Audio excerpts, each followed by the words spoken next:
Apple's become the bad guy. Can you imagine? Apple was the hero 10 years ago, right? They were the ones who would save us, and instead, they're the criminals now, in a way. We hacked the App Store. If you have a government that changes the rules on you all the time, you can't build something consistently over time. I think the VC model as we know it is going to have to change or go away.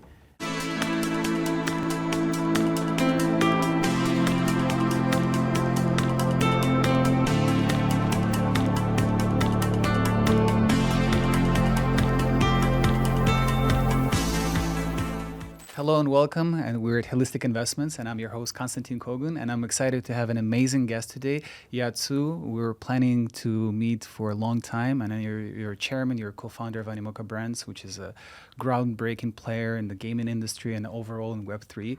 Really happy to have you here. Thank you for having me. It's been a great pleasure. Finally made it. Yes, after a month of planning. Yes. But you're here in New York. Really excited to have you here. I know you lived in the east and the west of the world. I know you were born in Vienna, which is not many people know about it.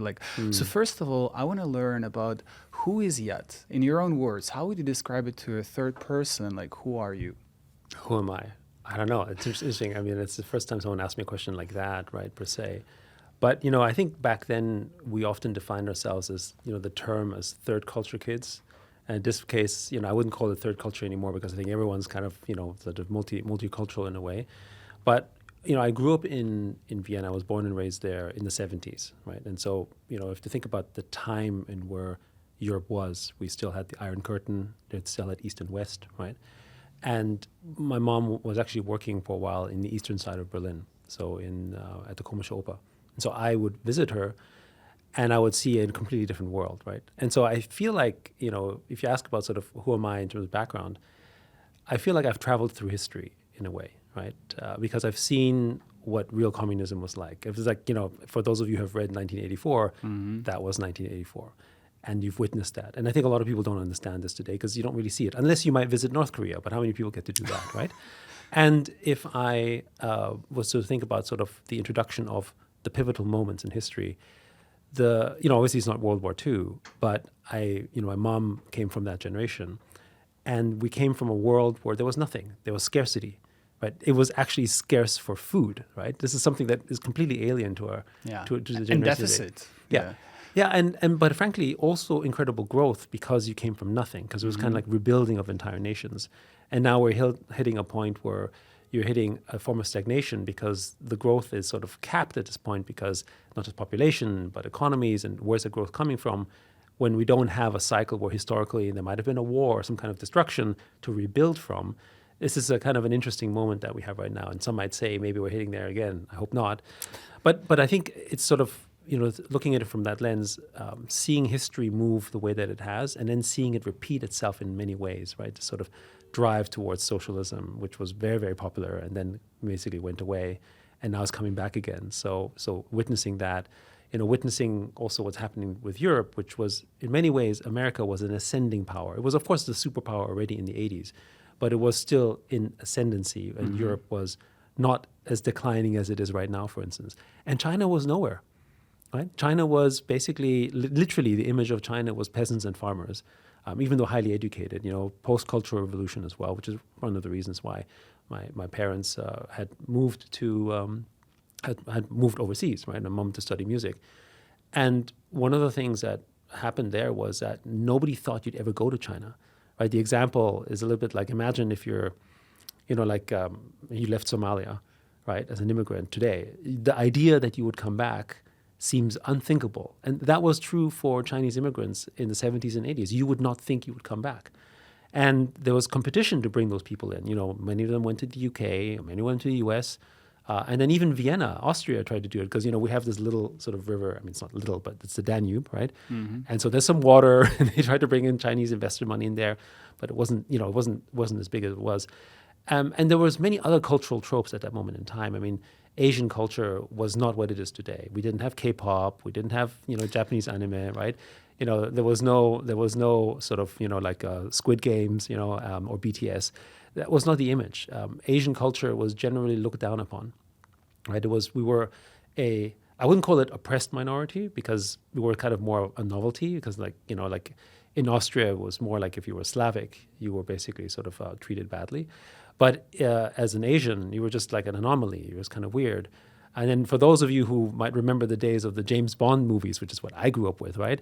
Asian guys were always the bad guys, right? Because of the effects of the war and so on. And now, of course, it's changed completely. And so seeing all these cycles to me feels a little bit like I feel like I've traveled through time, even though, I'm not a time traveler. I feel like history has come and went and has sort of recycled itself in many ways. Austria and Germany in particular had sort of big scar tissue from World War II. And that sort of impact on sort of the guilt on what happened, particularly with, what happened, the sort of, concentration camps and so on, is so deeply embedded in that culture. And now seeing how it's created pushback on the next generation, questions around all of that are things that sort of, I guess, sort of shaped my thinking around this. So I experienced communism, I experienced social democracy. Then I went to America because of Atari, and I experienced capitalism, which is completely different, of course. What was the year?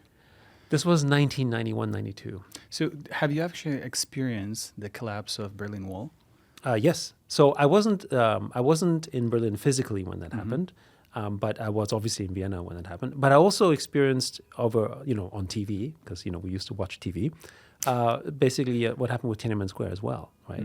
So and in Glasnost, Perestroika, like this entire sort of unraveling, where again it sounds like sort of fiction in a way, and the most popular kind of sort of media was spy novels, and just because that was the era in which you were in, and now it feels like a distant past, and everyone's talking about other stuff.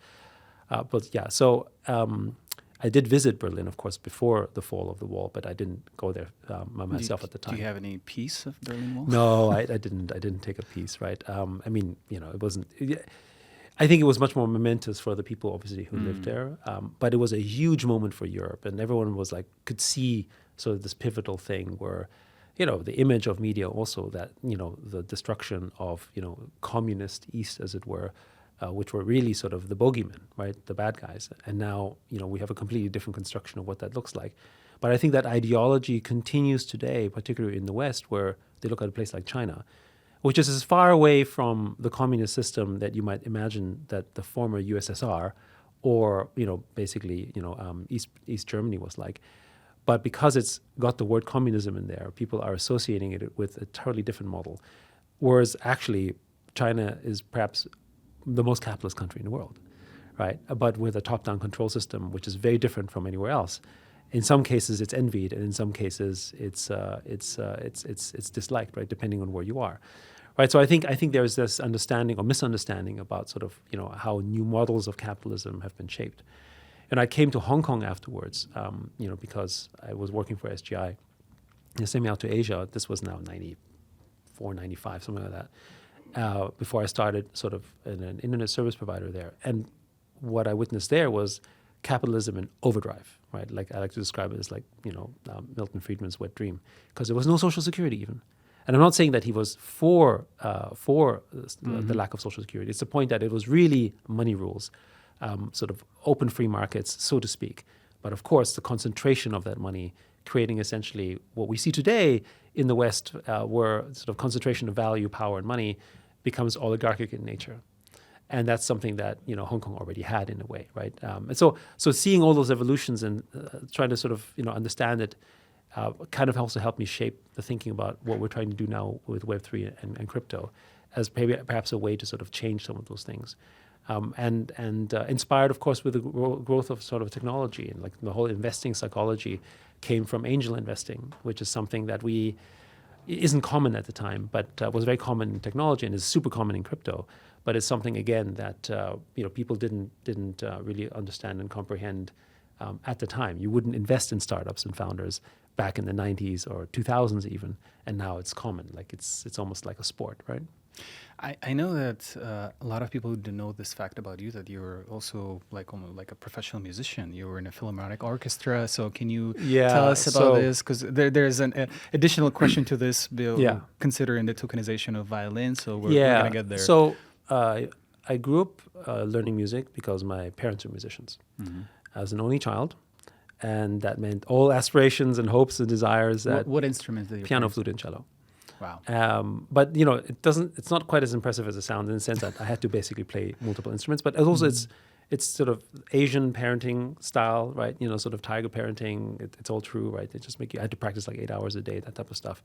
But why was the 3 instruments? Well, ideally I should be a soloist, play piano. But if not, then at least I have sort of Philharmonic instruments. Plan B. Plan B, like literally, like it's a backup plan, right? And I think now being a parent myself, there's an appreciation and understanding where my mom was coming from. But of course, at the time, I was like, what am I doing here, right? And, I think to me, music was a very humbling experience because I was with other musicians who had true raw talent. So I got there with a lot of hard work, but, it's like an athlete. Some people just have longer fingers or they have perfect pitch, right? Or they can just, have body shapes that just give them a natural advantage. You just can't compete with that. And then when you put that on top with sort of hard work, then, you're an extra, right? And so that to me was a humbling experience because no matter how hard I worked, there were some people who were just better at this stuff, right? And for me, it was the discovery of, what could I be better at? I wasn't thinking this way. I just realized what I shouldn't be, right? Which is to be a musician. And then, of course, my mom struggled as a musician financially. And I think this is true for most musicians around the world. Working in East Germany, of course, wasn't helpful either. But it was also the appreciation that, especially in Europe, and with artists, I think mostly, you don't talk about money. It's supposed to be about the art and it's supposed to be the love of the art. And you kind of look down on people who are doing it for money, as it were.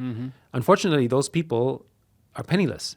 And today, they live rather miserably. And it's not to say that you can't be a great artist, but you should be a great artist and live well, right? Why should you be a great artist and live horribly? I mean, and that's unfortunately the case. And it's more exasperating today than it was before. And it's because they don't know money. And so I think that's kind of the other aspect around that understanding. For those listeners who, live in Europe, particularly in Central Europe, like Germany or Austria, you can't even talk about money. It's very unusual. And then coming to a place like Hong Kong, and actually Dubai or, commercial places, or New York, right? It's very common to talk about money. It's like, hey, what's the price of real estate? What's the price of a token? What did you invest in? Yeah, it's normal. But it's not that normal for most of the people, right? And so I think there's a bridge that we need to sort of close a gap on around the appreciation, understanding, and demystifying of money. Because I think a lot of people, because they don't understand it, are scared of it. And I think that's also the reason why a lot of people who don't like crypto, they don't like it because it's crypto. They don't like it because it's this sort of money and hyper-financification that sort of to them is oppressive. So now coming back to your times of Atari, right? So I think that was the time when you actually got a flavor of the gaming industry, right? It was a gaming giant, right? So tell us back a little then, bit. yes. Yes, back then, Yes. like now, of course. The biggest game company back then, Yes. in the 80s. So I got into Atari kind of by accident and by serendipity, which is basically how I guess I've been running my life in some ways, which is I don't have a 10-year plan. I have a general idea of what I want to do and making impact, but I don't plan it out because life isn't plannable that way. I know some people have by 10 years, by 30, I want to be married or I want to have kids. And some people can live this way and that's fine. I can't. I just don't know how that works because life throws curveballs at you all the time and it requires you to be flexible. And I think maybe growing up in an environment that was very, very if you think about it, fluid, right? Politically, as well as financially, as well as growth-wise, it forced you to be sort of flexible and adaptable, and that sort of helped me sort of shape and think about sort of the world. And so I was working at Atari. I didn't start working with Atari. I was, let's call it a failed musician, right? And I did composition, which is what a lot of musicians do when they don't perform, right? The theory. But it was very difficult to do it with pen and paper. I mean, I was actually doing it when I was still at school. And, think about sort of the incongruency of you're writing music, but then you have to write it with, pen and paper on sort of sheet notes. It's weird unless you have a mind that thinks this way. And you can train yourself, but it's not natural. And I had a computer. It was an Atari ST, and it had MIDI ports.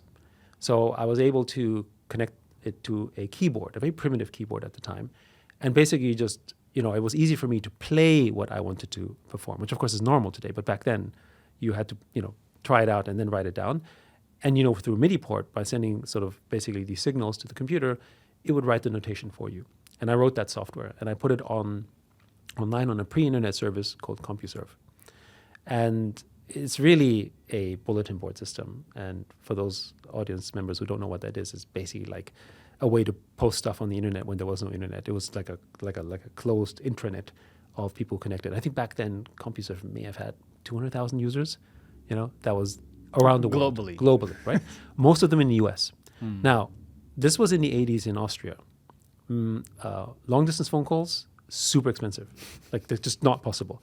Even local calls were per minute charge, right? So, and this is where we had sort of the traditional sort of phone and dial-in. So I initially had an acoustic coupler and then later on a modem. And that meant that you had to send batch messages. You couldn't be online all the time. Like, just online all the time just was like a randomness. People were like, how's that possible? It's just too expensive. So I would basically batch upload my messages maybe 2 or 3 times a day, tops. Typically once a day, because it's just expensive. What was the limit? Like, how many symbols? Do you remember? Well, I mean, the baud rate initially was, so I had my acoustic coupler was 2400 baud. And then later on, my modem, I think I got up to like 9200 baud. I mean, we're talking about like literally K, like sort of kilobytes. Okay, so that's the capacity. And then when I would upload the stuff, the software was of course very small, but it would work. And I then got feedback from other people on CompuServe who appreciated the software. And back then, you had this thing called sort of public domain and shareware, and there was no payment system that was digital. There was no PayPal, that kind of stuff. So people would literally send you checks in the mail. And because it was so, impossible to think that someone would just show up on your doorstep, you actually gladly gave your address details in the comments and said, hey, if you like the software, please send some money. And I didn't do it because I ever thought people were going to send me money. I just did it because everyone else did it. It was kind of like a bragging rights, right? Okay, you wrote software, it's out there in the market. Everyone puts their address, of course, right? So you can give donations, even though you might not want to. And then people started sending me checks in the mail. I didn't have a bank account because I was like 15 or something, or 14 or something. That was in a form of donation, or you just acquired your software? No. So they don't. You can't buy the software because the software is free to download. And then if I like the software, I can send you a donation. Like thank you. Thank you, right? Yes. And that was actually the state of I guess the early internet, if you will. And this was pre-internet per se, right? CompuServe was basically just this bulletin board system. And the business model was interesting too, because CompuServe made money by sharing revenue from the per minute charges from the telco. Because the telco basically would say, okay, I'm online because of this reason, I'll share revenue with you, right? It's basically, if you think about it, 1980s gas fees, right? I mean, that's basically what that is, right? Yeah. And even gas fees today, if you think about Amazon Web Services or internet services, are basically subsidized by the platforms for other framing. But at the end of the day, that was basically the structure. And what happened here was Atari was on CompuServe and looked at the software and said, hey, we like this. And, the other thing is I grew up in Austria as, a minority. And, Austria still today doesn't have a lot of Asian people, right? And so, the thing about, I guess, and I want to be careful because I don't want to make it sound negative, because I didn't have negative experiences in the form of racism in the class. I call it innocent racism. Innocent racism as in like, you're Chinese? So which Chinese restaurant do you work in? I'm like, and it's not, again, it was kind of funny in a weird way because because 1 billion Chinese, we don't all run restaurants. But in the 80s, that was there's a lot of stereotypes. Yeah, stereotypes, right? And this was even before the model minority image that people had around Chinese people being smart at math or that kind of stuff, because that didn't exist in the 80s, right? It was more like you run restaurants, right? Anyway, so it didn't matter, where I was from or even how old I was. You were only judged by sort of what you could do, which was in this case write code. And with that, I was appreciated by people in America who didn't know my name really, or didn't know my background, and didn't matter because they just cared about the software. And then I got an opportunity to go to Atari, who said, hey, come in, we'd like to talk to you. And then like, wait, okay, you're how old, right? And I still got the job. So how old were you? I would have been 15. Yeah. Wow, that is impressive. Yeah, 15 was it, or 14? Oh, anyway, I was young, right, relatively speaking, and I guess you could call it child labor. But I guess it didn't matter in the context of the time because you needed skills, and we see this happening time and time again. Like if a 15-year-old knows how to code well or trade well or whatever, he'll still get the job. Doesn't matter. It doesn't really matter. Did you need the consent from the parents, by the way? No, but that's also because my mom was on tour. So the other thing, and I don't actually talk about this too much, is that I lived alone mostly. Because when you're an artist, so my parents divorced when I was very young, so obviously, so single mom. And then because my mom, she was first an opera singer, then became an opera director. But before she had to be a director's assistant, right? Regie assistant, I guess what you call it then. And you would go on tour. And so I would see her in these places, which is why I would go to Berlin to visit her. But I was a child.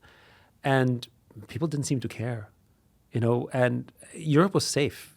Like you could go as a 10-year-old or 11-year-old and you take the U-Bahn, you take the train and you just go somewhere.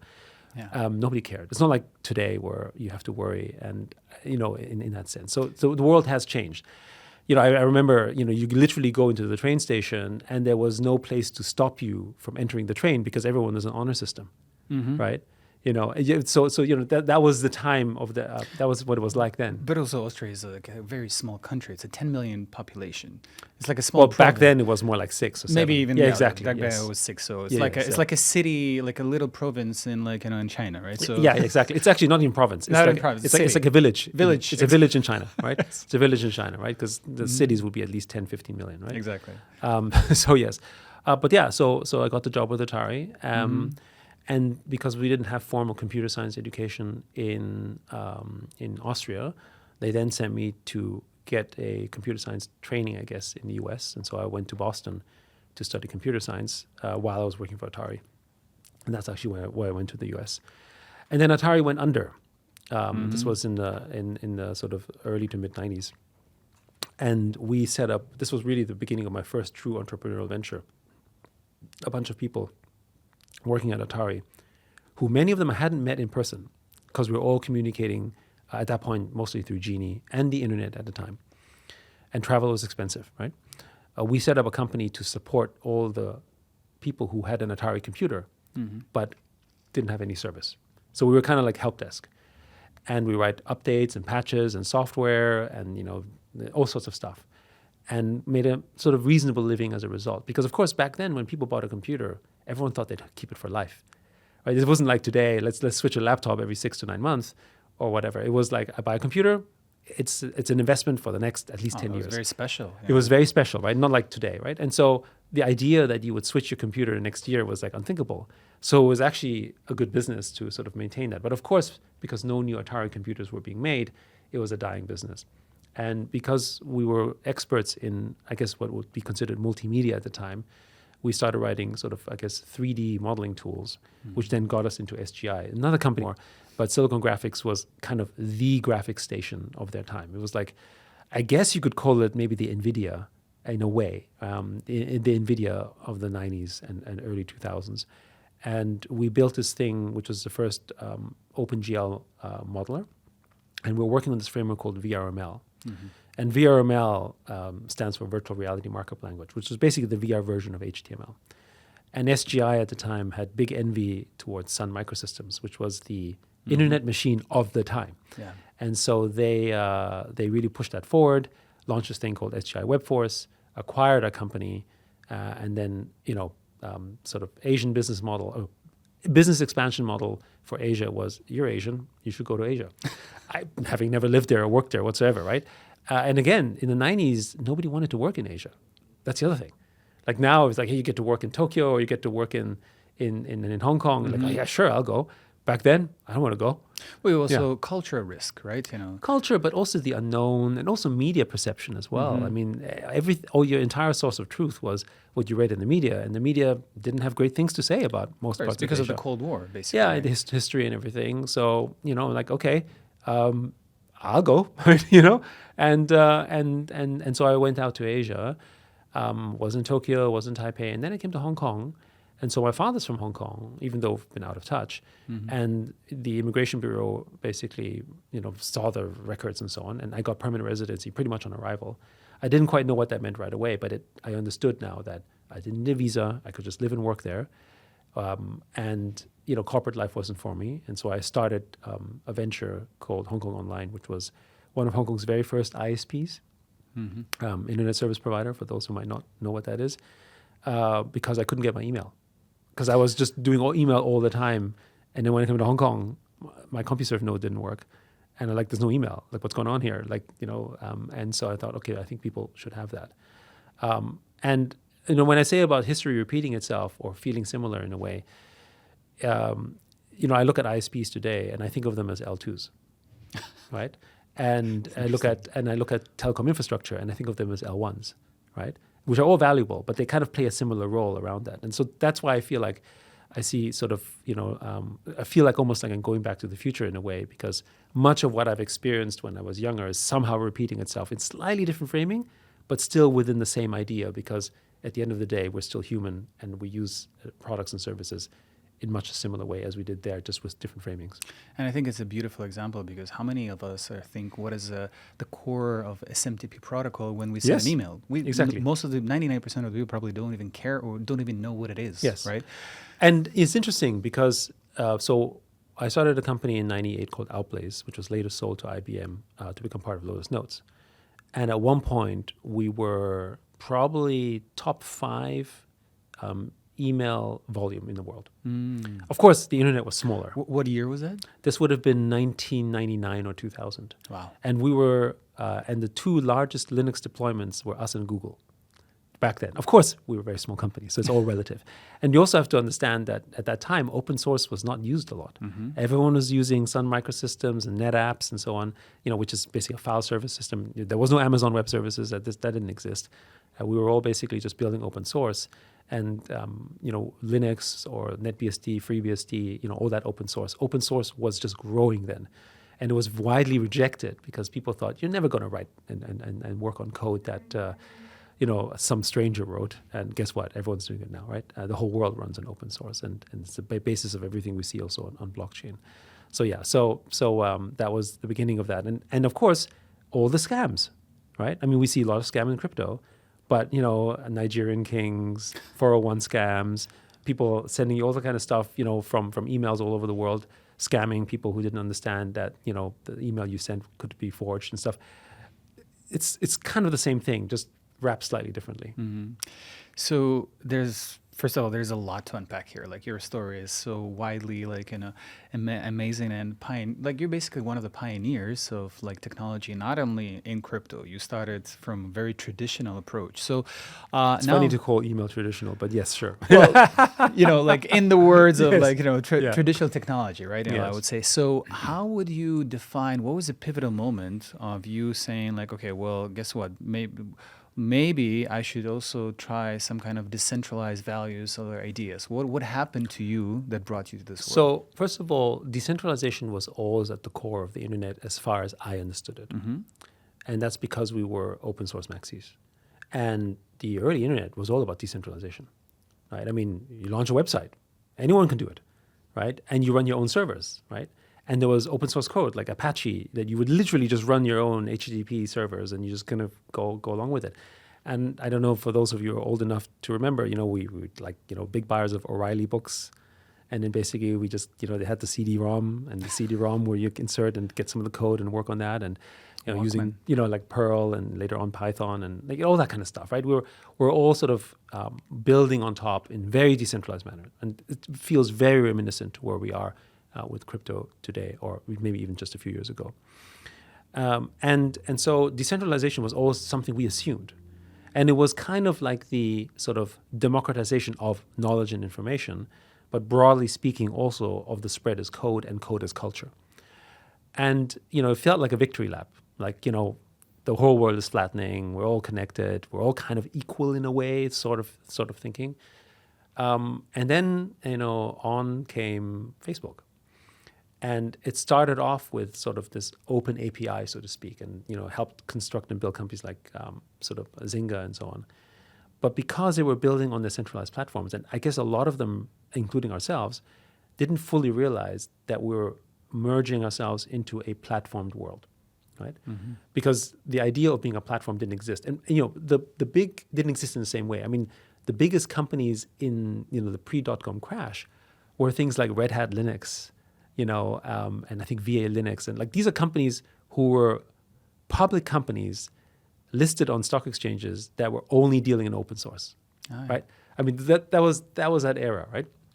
And then we went to the centralized platforms, and I think two things happened. One was obviously they became better aggregators of distribution because it was centralized, and the data frameworks weren't scaled and big enough that they could do this. Blockchain wouldn't have worked back then. And the second thing is data as a construct was not valuable yet. So in the first era, let's call it Web 1 as typically is defined, data was abundant, but we lacked the computing power to be able to process and harness it. Right? I liken it to a bit like, imagine finding oil 2,000 years ago. Sure, it's valuable, but you couldn't do anything with it. So it would just be waste, and it was just excess. And data was that. Up until, I would say, mid-2000s, data was excess. You could harness something from data, but you needed human intervention. Mm-hmm. The computer just couldn't analyze it. And then, with the advent of deep learning and the increase of compute power, and in particularly when you think about compute power, what you see with GPUs, because again, if you remember back in the day, sort of compute was very much used in the view of CPUs. Mm-hmm. Intel was the biggest company in chips. NVIDIA was like nothing, right? Nobody cared about that because there was no use case for GPUs, right? The only use case for GPUs was gaming because that was the only thing that needed essentially that kind of compute. Until we hit this point where you had deep learning models, because AI models pre that were machine learning, and that was just brute force, right? And you didn't need essentially the kind of computation. So all of these evolutions needed to happen where suddenly there was power in centralizing data and analyzing the data as that resource of value and power that you could then monetize in a way that the platforms understood, that basically most of us didn't because we weren't seeing under the hood. And that kind of was I guess, the big heist, as it were. Because essentially the way to think of it is, at least we think of it as, they stole our data, right? They stole our data, but we gave it away because we didn't know how to value it. And we still don't know how to value it. And then they created frameworks around it, in the form of targeting, advertising, marketing, to today becoming the biggest, most powerful companies in the world. We're literally worth trillions. While the very people who are giving them the data in the form of Instagram posts and social graphs and everything are basically getting nothing for it, and we're happy. It's like back in the days when the British were peddling opium to the Chinese. 100%. It's the same thing. It's like, I'm also coming from Eastern Europe, as you know, right. There's a famous saying that, the free cheese is only in a mousetrap. Yes, and exactly. And the second part that, if the famous stigma that, if the product is free, that means you are the product. Yes, so that's correct. Nothing is truly free, right? There's an equivalent value of exchange somewhere. You just don't know what it is, and that was a big trick. And frankly, we all fell for it. I mean, Apple with the platform experience as well, which we can get into as well. And we realized, wait, hold on, we're entering into a centralized world. But we didn't know the way out, right? So we had this experience with Apple where we were one of the biggest, certainly top 10 mobile game developer in 2012. And overnight, they removed all of our apps, literally hundreds and hundreds of apps. And that's just, let's pause for a second. That's already Animoca brands, right? So this was Animoca before Animoca brands. Animoca when it was a gaming studio, right? I mean, we still have gaming studio elements, Yes. but it was a full-fledged gaming studio. Mm-hmm. And we got into gaming very early on the smartphone. Actually, you could say 2010. I mean, it's basically literally the same year Angry Birds launched. And we were market leaders in gaming. I can truly say that. In 2011, we pretty much owned the charts at the Apple Store. Yeah, you had almost 200 games, right? Yeah, but I mean, the bigger impact wasn't the 200 games. The bigger impact was that out of the top 20, and if you remember back when you scroll through Apple, you had to literally top 20 and then 20 to 40. And everyone else. Yes. And everyone else, right? Yes. And we were like 12 out of the top 20. Wow. So we completely dominated the charts. But we're based in Hong Kong. And we will never truly know the story, but obviously someone complained about us. And some dude basically in California, in Cupertino, in Apple was like, we don't like these guys. At that point, Apple did not have operations in China. China market was not important. We didn't have any relationship with someone there. And someone just pressed the button and said, we're bad guys. And we were never given a chance to come back officially, in that structure. Just to be clear, they deplatform all of your apps from App Store. Overnight. For no particular reason. They did not they said explain in breach of rules. But do you still know what were the breach of rules? I mean, we assume it's the fact that they don't like the fact that we launched. So we launched so many apps. Mm-hmm. because we now know that Apple cares about their idea of homogeneity, sort of making sure that the App Store is in their particular expression, which is why they focused on things like the editorial side. And this, to me, by the way, is why the App Store is so broken today. Nobody discovers apps through the App Store anymore. This was something that was very powerful. And why? Because we had rankings. And what's ranking important is, we had gross rankings and download rankings. And the gross rankings tell you whether this app was something that people like to spend money on. Yeah. That was a market. So I was able to find the top apps based on what other people were spending. And as we see today, the market tells you the truth about demand and supply on something. And Apple didn't like that, which is why they removed rankings. So now if you open the App Store, you don't see rankings. They hated this idea that there was something that could be emerging to the top that they didn't like. That's centralized culture. And Apple, for the longest of times was grappling with this. And so they had the App Store rankings. And we were just very successful at it. And what we figured out was that if we cross-promote our apps, we'll get even more downloads. And so therefore, launch a lot of apps. I mean, you could say we hacked the App Store, but instead of Apple saying, guys, we don't like these practices, can you please change? They just removed us, right? Turn off. Turn off, right? And of course, this was 2012. They probably wouldn't do this today. They would think about it differently. But I mean, if Epic has to fight to get, Fortnite, which is top 5 or top 10 game in the world, to be on the App Store, like, come on, right? Yeah. So here we are, a relatively small company, but making revenue, completely deplatformed. Maybe remind the viewers who are not familiar with this history. What were maybe some of the most memorable games back in the day? I mean, so our biggest success was a game called Pretty Pet Salon. Pretty Pet Salon was like a time management game, and we had a whole series of that. The other one that we had that was really popular was Stargirl, right? Which was a girl dress-up game type of thing. I mean, and both of these titles cumulatively had over 200 million downloads, maybe 300 million downloads. Wow. Like it was big. Okay, we had lots of users. How many countries? All over the world. All over the world. And the innovation that the App Store delivered, and later what was Android Market and then Google Play, was the fact that it broke the distribution model. So we were a gaming company. So the post-sale of IBM, we sort of maintained the gaming business because IBM was like, I don't want to do gaming. And we sold the enterprise business, and we continued the gaming business. And gaming was really sort of stuck with distribution models around literally traditional PC sales. So like, where were you on the Target or Walmart store? Where were you in GameStop back then, when GameStop was primarily a game distribution company? I was buying there. Yeah, right. And so it's about shelf space, right? And so you had agents and platforms that controlled the shelf space. So that was completely disintermediated with the App Store. So we celebrated that because, like, great. Now content can truly win because customers can find whatever content they love, independent of whether some commercial structure was in between. Until Apple and Google themselves, and particularly Apple, decided that they would become the tastemakers for you, right? And so I think that really sort of, I guess, I would argue, corrupted the market. But in Apple's image, and Steve Jobs, when he was still alive, he famously disliked games on the App Store because games were always at the top of the App Store.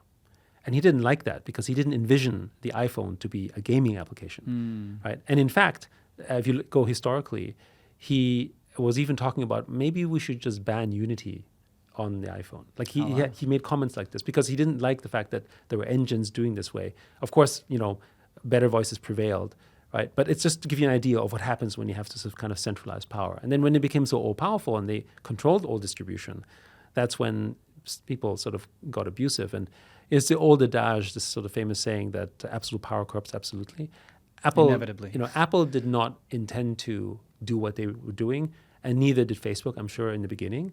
But then they had so much power, and to protect their own interest, they started basically doing activities that were against their ethos and against the interests of the companies doing applications, because it was perhaps perceived to be against the interests of the platform. To close this part, do you think right now they rectified these practices, and do you think there is not at all? No? Not at all. Maybe they hide it better. But look, I mean, Apple is still, Apple and Epic are still in a lawsuit, right? I don't know. I think Financial Times is still not available on Apple. I mean, it's so many things that happen on deplatforming. There's so many stories you'll hear about. For instance, Instagram or X handles. If you don't own your Instagram handle, when Facebook renamed itself to Meta, the person who owned the metaverse handle on Instagram, which they had for many years before, lost it. Oh yeah. Right, I remember this story. And finally got it back after much outcry because it was ridiculous. But in a message she got, I think it was an Australian lady, was like, for impersonating, we're going to take your handle because you're impersonating someone else. It's like, wait a second, who's impersonating who, right? And who writes those rules? Because there's no immutable proof that it's actually yours because you don't have property rights, right? And that's kind of where Animoca's mission came in around like digital property rights. This is actually the foundation of your digital freedom because you actually truly now have digital property rights that you can prove, whereas before the proof was the very platform that basically controlled it, just like I guess dictatorships and sort of tyrannical governments do. Benevolent dictators, yes. Well, not so benevolent, but yes. So since 2014, right? So you started already a very different like path in your career, like and then build this. I would say it's fair to say as a conglomerate already, like a huge holding company, like and now there's I think headquarters in Hong Kong, right? But now it's a global operation. But now we're actually an Australian corporation. Australia. Oh, Yeah. yes. But you're also listed, you're publicly traded. We in a were company. listed in Australia. We delisted because of crypto. Yes. That's another story of deplatforming as well, because Australia, the ASX, hated crypto. Mm-hmm. I think they called it rat poison. Well, when did it happen? 2019. 19 was when we were suspended for... So there's a funny story around this. I mean, back then it wasn't funny, but now I can say it's funny. I think it was in July, the ASX put out a rule, and you can still find it. It's Australian regulator. Australian Stock Exchange. So it's not ASIC, it's ASX, which is kind of like the NASDAQ, right? Equivalent on New York Stock Exchange of Australia. Basically said that if you're basically doing gaming and tokens, you're kind of not allowed.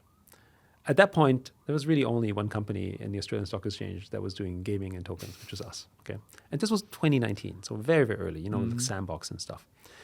And then a month later, we got suspended for breach of rules. So, and it kind of shows what you can do when you're centralized power, which is you write a rule, and then we remove everyone that breaks that rule. And you're changing the rules of the game.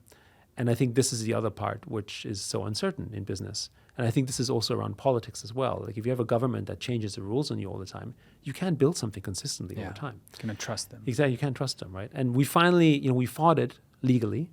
And we sent back, I forgot this, 50, 60-page response, had the best lawyers on it. Because, at the time, we're trying to fight desperately to stay listed on the Australian Stock Exchange. And then we basically got something like denied, pretty much. And then we finally delisted in March 2020 in a pretty unceremonious way. But then, the sort of, I guess it was a blessing in disguise because it allowed us to do things that we couldn't do before. Because we said, okay, fine, well, if we can now tokenize, let's go ahead and launch Sand token on Binance at the time, and later on our investments like Axie Infinity and so on. And that all ended up basically doing really well for us and sort of launched us. Whereas I would argue that perhaps if we were still listed on the Australian Stock Exchange, we wouldn't have been allowed to do that. So I guess, maybe thank you, ASX, even if that wasn't your intention. The universe knows better. I guess so, yeah. I mean, I'm grateful for the outcome, even though at the time it was pretty terrifying. Wow, so this is actually a very interesting story, and now we're getting to the Sandbox story. Like, you basically invested in one of the most important gaming / metaverse projects. I mean, Sandbox is actually a subsidiary of ours. Yeah. So it's actually a part of the group. We acquired it in 2018 as part of building a vision around a decentralized Minecraft.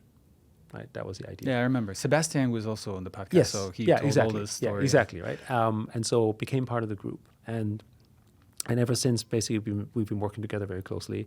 And of course, now Seb is building the Sand chain, sort of an evolution of the Sandbox, sort of growing that into the larger creator economy. And I think, back then, I remember this was in 2018. I think it was was it March or something? We had a conference in Hong Kong called Nifty, which is the first NFT conference ever. And there were maybe 200 people in the whole conference. And I remember we were talking about the speech topic. I remember because we were envisioning, we called this content is a platform. The idea that, through NFTs and through essentially tokenization, you become the platform itself, right? And we're trying to push that vision. And I remember a lot of people were like, what's going on here? But there were a small cohort of people, of hardcore believers.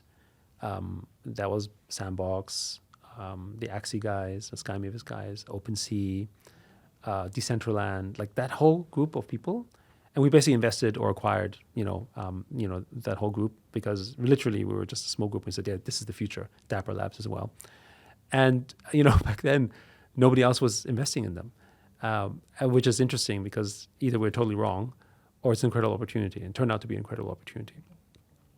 And that basically helped us launch into the space as an investor because we're not a fund. We invest out of our balance sheet. Yes. And the other thing is that, again, this was not our vision at the time, but the evolution around this is thinking, well, actually, we think that the biggest investors in the space should be companies now and not funds. I think the VC model as we know it is going to have to change or go away. I'm not saying you can't be a VC. However, when you think about the amount of money that sits in corporate balance sheets, that's much better deployed in this manner for the furtherance of your ecosystem, rather than thinking about it purely as pure capital returns in the traditional sense. And you see this already, with ecosystem funds, and you see this with, exchanges in crypto, but you don't see this in traditional companies. And I'm not saying that, VCs can't exist, but the amount of capital that big platforms in the Web2 world give to either their own funds or to VCs is de minimis. Mm-hmm. Apple sits on, they paid a dividend, so it's probably less now. But at their peak, I think they had $160 to $200 billion of just cash lying around. Oh, they're like a bank. Yeah, they're basically a bank. If they took, 1% or even 3% of their cash balance, which is literally a rounding error in their interest, right? And made an ecosystem fund for developers building on the App Store, what do you think would happen to the App Store? It would be a completely different experience. Yeah. It would be much more vibrant. People would have no problem paying 30% because they know that when they put the Apple tax, it goes back into furthering the ecosystem. That brings more users, that brings them more revenue, right? That's how you have to think about it. But none of them think about it this way because they don't think in terms of ecosystem. They say ecosystem, but it's hollow. It doesn't mean anything because they're really just extracting. So when people are fighting on the 30%, was there anyone coming to Apple's defense saying, oh, yeah, no, dude, pay your 30% because it's good for all of us? Crickets. Everyone's like, yeah, you're taking too much money. Screw you. We don't like you. Apple's become the bad guy. Can you imagine? Apple was the hero 10 years ago, right? They were the ones who would save us. And instead, they're the criminals now, in a way, right? But the problem is that still their distribution networks are quite limited, right? So you now having like crypto distribution networks that are coming out like this new type of platforms. Yes. But people criticize like crypto, if we're going to be completely transparent about it, that there's not enough liquidity. There's not enough like buying pressure for all these assets. There's a lot of creators that are flooding like millions of new NFTs created, etc. But not enough new capital that is also fostering the ecosystem, right? Well, so what would you reply to that? My reply to that is, do you think the Apple App Store had a big economy in 2009 and 10? No, it did not, right? I mean, we were a top 5 game studio in 2011. Our annualized revenue was 40 million. Okay, it was good, but it's, it's in a global scale. In a global scale, it's like nothing, okay? Yeah. And I think there was maybe 50 or 60 million iPhones in circulation. I don't remember. It was just not a big number, right? But you were going in an emerging trend and people were spending money and we were all small companies for a reason. It's also the reason why the big game companies didn't enter, right? Like EA, Activision, none of them were doing mobile games because it was too small. And that's precisely the opportunity. Because it was small, it was an opportunity for companies like us to enter the space. Otherwise, if it was already a big space, they would already be there and dominate because it made sense for them. And that's the crypto story too. Crypto started small. I mean, if crypto out of the gates was a $4 trillion industry, we would not have had the opportunity for DeFi players and small platforms and companies like us or others to emerge, right? We needed the space to grow. And so you could say, yes, liquidity isn't very deep. However, in comparison to where things like the App Store or Facebook or Amazon was in 99, 2000, it's nothing, right? Yeah. So you have to kind of invest into that. Of course, can it sort of, stomach, basically big companies? Maybe not quite, depending what it is. But if you look at liquidity, it's hundreds of billions of dollars of flows easily, and it's a multi-trillion-dollar market cap. I think we're getting there, and so I would say everything takes time to grow. And do you believe? And I think this is the lens. Do you believe that crypto is going to be $100 trillion asset class? And if you do, then you build out. And it's kind of like, do you want to be a leader in the App Store, right? Back in 2010, 11, we wanted to be. We were removed, but we wanted to be because we believed that Apple was going to be as big as it was. And if we were sort of the continuing dominant player in the App Store, then we would have been much bigger just in that element, which other companies did succeed. But of course, what they realized back then, much more than what we did, is you also had to ingratiate yourself with, the kings of their time, which meant that you had to have an office close to Cupertino, and you had to know the people, and maybe hire the people who were there, and all that kind of stuff. Politics is the same no matter what, right? No, it's of course. And then coming back to the Web3 narrative, like you invested in more than 600 companies right now, which is a huge portfolio, right? Yes. And I would love to ask you about your investment thesis, but I will ask you in a different format. I will ask you about the failures. What shaped your investment thesis, and what do you have learned from the failed companies? Yeah, so let me first sort of explain why we invest the way that we do, and then we can talk about the failures and so on. So you can think of Animoca as perhaps the best levered play on altcoins. And the reason why I say it this way is because we think altcoins are going to be significantly larger than Bitcoin collectively, because all the growth and innovation and activity happens in the altcoin space. Gold is the single largest asset class at 25 trillion. You take out real estate as a category, but as an individual asset class. And Apple and Facebook and Nvidia and Google are, we think, never going to be larger than gold, but collectively they're larger than gold. The S&P 500 is around $60 trillion, give or take, right? The entire stock market is $128 trillion, right? Not including commodities and so on. So if you add all of that up, it's around 5-6 times the size of gold. And if we take the argument that Bitcoin is digital gold, then Bitcoin will always be the largest asset class. However, collectively, altcoins are going to be larger. And when you think about today, what's altcoins versus Bitcoin, it's half. So it's basically 1. Roughly, yes. Yeah, roughly, right?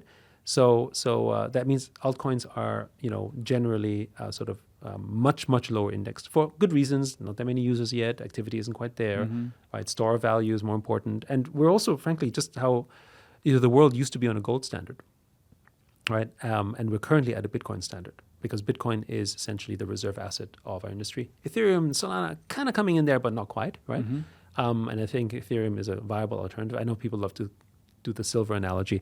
I think it's more than that. But the point being that the innovation and growth and the volatility is coming from the altcoin sector. But how do you play that, right? And that's the lens, I talked about sort of feeling sometimes a little bit like a time traveler. To me, this is like internet, sort of Web 1, sort of mid to late 90s experience. If I had money and a little bit more wisdom and experience back then, what would I have done? And what I would have done is invest in all these companies. Because can you know whether, the search engines, for instance, Google was nowhere to be found. Yahoo, Excite, Infoseek, Magellan, those were the market leaders, right? Ask Jeeves, these are names that but most people have no idea what those guys are, right? And all of those companies succeeded in their own way, right? And they got consolidated, right? But then the fact that Google would be the biggest one of them and turn to what it is right now, it's like... It was not obvious. It was not obvious at all, right? Yeah. And, Amazon was nowhere. It was eBay, right? So stuff like that, right? And eBay is still a big company. It's just not bigger than Amazon, significantly so, because they all innovated and changed in that space. And so we felt that the way to sort of become a good hedge to the space was we need to invest broadly in this way as well. And the other thing, and this was our experience as an angel investor, personally, was that you were generally fail-safe during this growth area because you always needed to hire talent. So whether this was, remember people used to pay $1 million to build a website, right? Then they used to pay $1 million to build an app, right? The people who were able to have this sort of competitive advantage are being paid at minimum buyout prices that at least make the investors go whole because you want that talent. So what do you think? What we think is going to happen is that, sure, most of our investments may not succeed purely from a return standpoint as expected, but the talent and the M&A of the space will accelerate. Especially when you think that the Clarity Act is probably going to come out soon. Every company in the world, and especially in America, are all going to tokenize in one way or the other. And there's just not enough people around there who know what they're doing, right? You can see an inkling of that back in 21 and 22, early 22, at the hype of the NFT market, you had like NFT experts and all that kind of stuff who like had no experience whatsoever. And so how do you accelerate them? Through M&A. And I think because of what's happening now in this administration, we're going to see a lot more M&A happening with companies that are smaller as a result as well. And so as an investor, I feel like, at least from an investment perspective, you have a pretty good hedge in the market because the talent at minimum is worth something, followed by the fact that there will be outsized winners, as we have seen, whether it's with Sandbox before or with Pengu today or Magic Eden or, OpenSea, hopefully, like all those companies in a portfolio that could really drive like significant returns. And so then, the difference also is that we would receive tokens. And so as a business, we can now essentially sort of index ourselves against our token portfolio in that size. And if there was a company that you could invest in, that would be a way in which you could have a stake in essentially what is 25 to 30% of the market, rather than trying to pick your own winners from an institutional standpoint. We think that's a good positioning for Animoca to be, because I don't think anyone else is like that. And so that's basically how we wanted to position Animoca as a company. Of course, we're building, operating things like Open Campus, Mocaverse. Those are where we see gaps to help expand. But as a strategy, we basically want to be the ultimate levered bet on altcoins, which we think is going to be bigger than Bitcoin. And ultimately, we want to build a big, large-scale reputation system. We actually think that the sort of digital reputation is the antidote to a lot of the sort of, let's call it, problems we have and trust issues that we have in crypto today. Because I can always put up an anonymous wallet, but if I have a reputation system that then determines, based on what I've done, how much airdrops I get or what rewards I receive, then actually you'd care more about your reputation. Because, the way we think about airdrops is not just credit. We also think of airdrops as an inverse form of advertising, right? So instead of paying the platform, we pay the user to come and try an application. And depending on what I do, I become a more attractive user. And I want to be able to target you directly. So kind of removing the middleman who disintermediates. Because right now you spend, literally, we spend something like $800 to $900 billion a year in online advertising. And the hit rate is like... As a group. Collectively, right? The entire advertising industry is about 1.1 trillion, and something like 80 to 90% is all digital. And, the biggest recipients of this is Apple, Google, Facebook, and so on. And they bank on the fact that you're inefficient in your advertising. You go to a marketing campaign and they say, you do advertising, you get a 5% or 3% conversion rate. That's great. What? like in what universe is this great? Yeah. Right? This is like it's again one of those tricks that people give to you to say, like, you should be happy about this because this guy only has 1% conversion rate. So your 3% is wonderful. You should be happy. Spend more money with us, right? So it's hugely inefficient, right? But now if you can actually reward the user directly, and you can score that, and you can see, wait, this is the user I want directly, and the user benefits from this. That's kind of what we mean when you have digital property. You become the target, you become the platform yourself. Then you have a way in where all the incentives are aligned. And then, in this case, the Mocha chain has a way in which, it leverages fees from it and has sort of platform access. But it no longer basically becomes the controller of it, as it were, right? And, if you thought, the Chinese economy was going to boom, Chinese modern art is actually a great hedge towards, a great proxy towards essentially the Chinese economy. And it happens because they are your status symbols, they're your cultural capital, your status symbols of that type of generation. If you've made money in the Ethereum platform or in the digital world, the one desirable thing you want to have is a CryptoPunk. And in the physical world, they're called Lamborghinis, Rolex watches, Birkin bags, whatever you want to call it, right?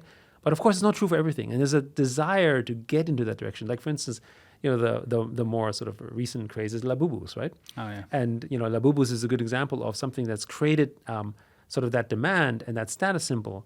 But whether it is an enduring status symbol is a question mark. It's not to say that it couldn't have short-term speculative value, but will it be long-term? For instance, buying a Rolex, certain types of them have a long-term value, or Piaget, for instance, because you know that the company behind it is also treating it this way. Rolex and Piaget are very conscious about their supply dynamics and how they think about it. It's very scarce. Yeah. It's intentionally so because they want to protect the user. I mean, Birkin bags have this sort of there's like 2 years to make one, right? This whole idea around it. Yes, it's story. Yes, it's manufactured. However, there's this whole element that is attractive to people and it's become the status symbol. Like, you don't buy a Birkin bag so you can sort of use it for transportation of items in there, and you don't buy a Rolex so you can tell the time. you're buying them because they say something about you and the relevance in that, right? So those are the NFTs ideally you want to own and collect, right? And there's some that have that status. I think some of them, like Pudgy Penguins, are sort of more recent emergence, but I think are demonstrating that. Bored Apes is an older one as an example, and of course CryptoPunks is really kind of on top of all of that, right?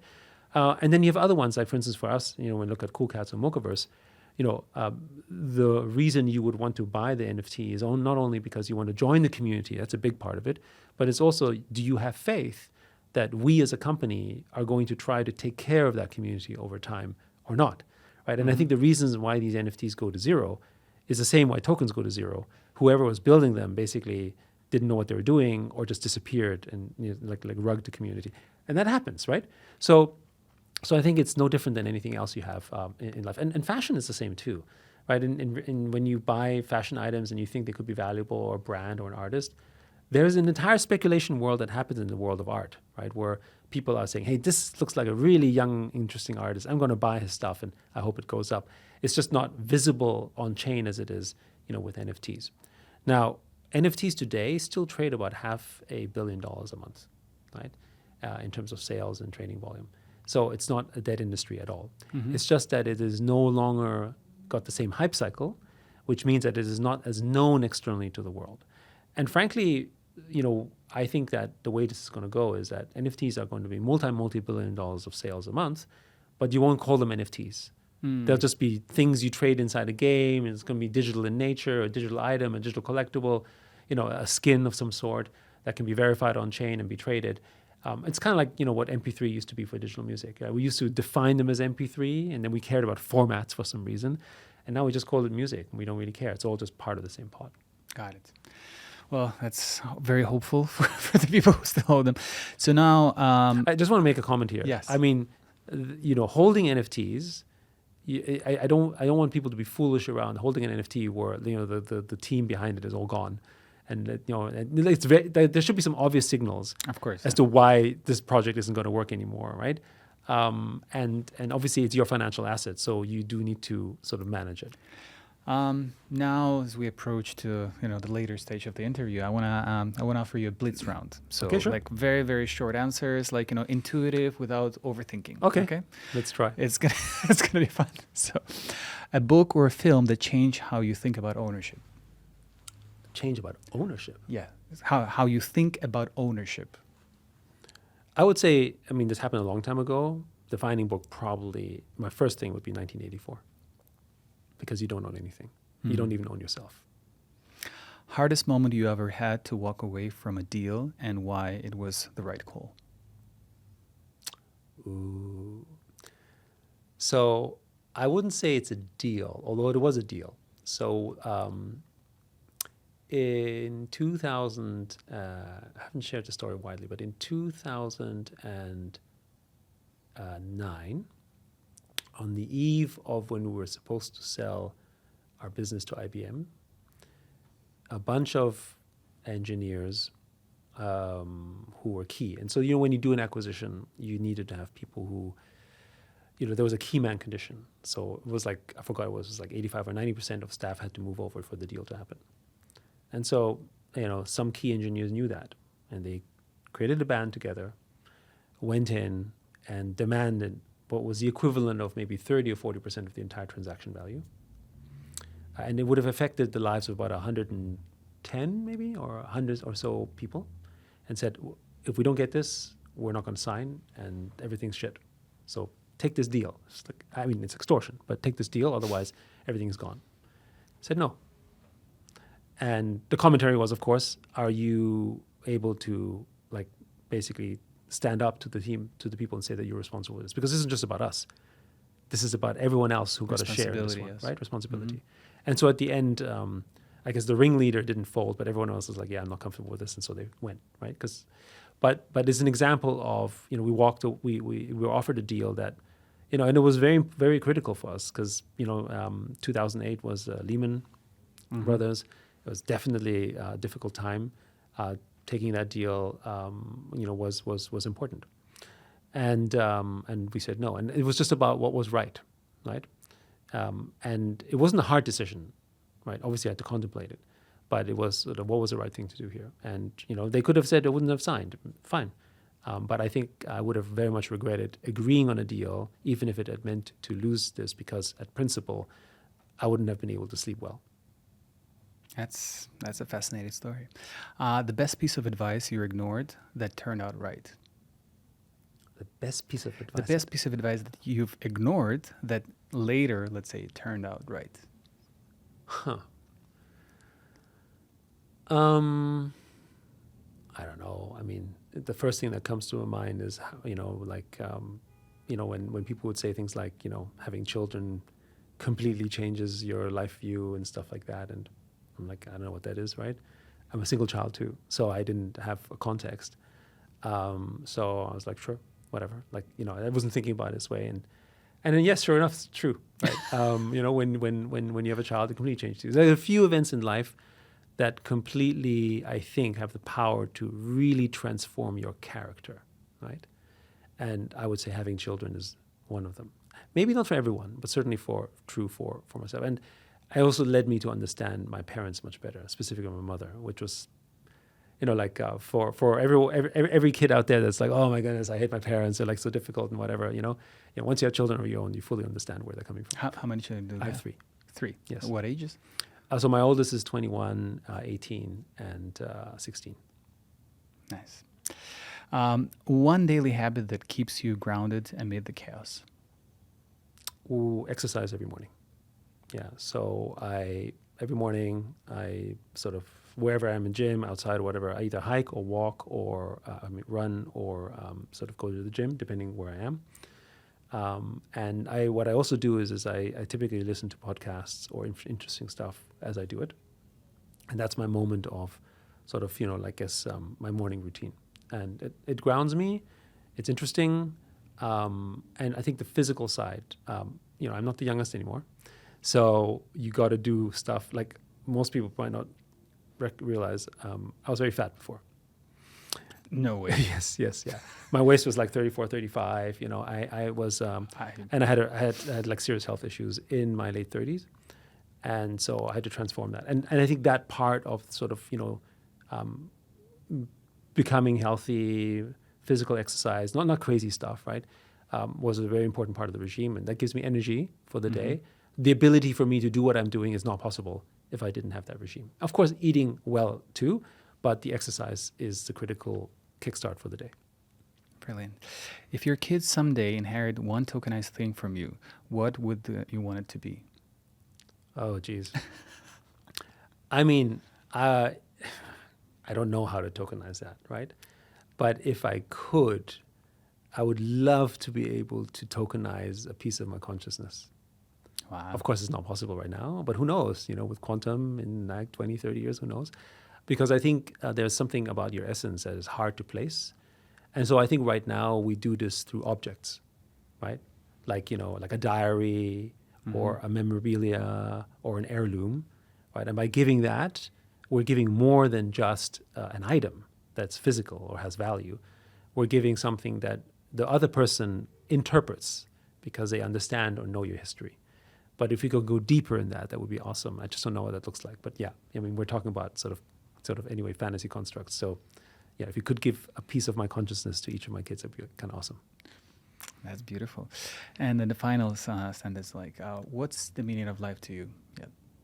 I mean, to live a life of impact and purpose. That's kind of been my personal motto forever. I don't know what that looks like. Every time when we do a business, even when it came to Web3, that's become my life's work. But I didn't know what that was like before, right? But what I did know is it impactful and is it purposeful? And if it checks these boxes, then I'm all for it. Beautiful. And if people want to follow you, just see your journey, what's the best platform? Is it going to be Twitter? I mean, it's probably X now on YCU. I have a Medium blog that I don't update frequently enough just because I don't have time to do that. But yeah, probably that. And, podcasts like these. Really excited to learn from you. Like what you've shared today I think is already impactful and purposeful. So I've learned a lot from you today, and I really hope that all the viewers will do the same. So I sincerely wish you success in your journey and to invest in more startups, inspire more people. I know that you're already like a great example, at least for me, right? So hope all the viewers and all the people who will follow your journey will fall in love with what you do. I think you have a brilliant mind, and what you've did so far is a great contribution to the industry, specifically not only the Web3 but intersection of gaming and Web3. So I just wish you will continue and grow in this. Thank you so much for the opportunity. Thank you.